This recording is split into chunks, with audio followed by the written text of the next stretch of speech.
Known around the world for its landmarks, camaraderie, beaches, slang, and wildlife, Australia is one of the most multicultural nations of the world, with migrants increasing Australia's population by 237,000 in 2016. My grandfather, Jean-Francois Dekker, or Oprah as I call him, was born into a family of 12 on the 11th of the 11th, 1947, in Rotterdam, Netherlands. He lived in Holland for 9 years before his family migrated to Australia in 1956. I have such a diverse family background, and I feel so lucky to live in such a multicultural and accepting part of the world. It hasn't always been as accepting for Opa, as it took 2 years before his family was invited to social events.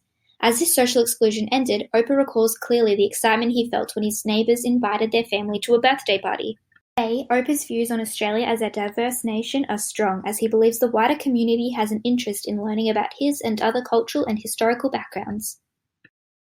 Australia's migration system today formally accepts close to 13,000 refugees and other humanitarian entrants each year under the humanitarian program and having an active involvement in the United Nations Refugee Agency's resettlement program.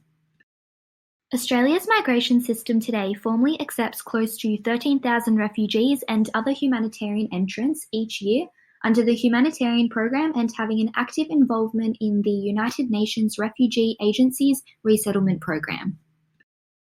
Upon arrival in Australia, Opa's mum, Clasina Dekker, told all 10 of her children that starting a life in Australia meant integrating themselves into the culture as a whole, and because of this, they would need to speak the English language both in and out of the home.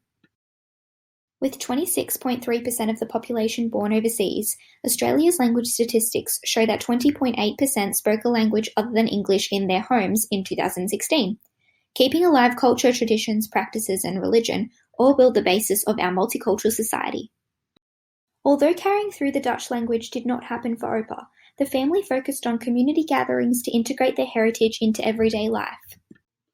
Opa described going to the Illawarra Dutch Club as feeling at home with people who come from the same place, as the whole family would gather monthly. Clasina even led the march of the Dutch Ducks until she was 86 years old. Uniting as a family and being together is fundamental in keeping Australia multicultural. With the inclusion of culture and traditional practice while being in Australia, I am able to have a little piece of my heritage in the Netherlands, Germany, and Macedonia with me as I celebrate my diversity with my community. So from the cultural influences in my life, thank you for listening. Hvala za slušanje. Dank u wel voor luisteren. Danke fürs Zuhören.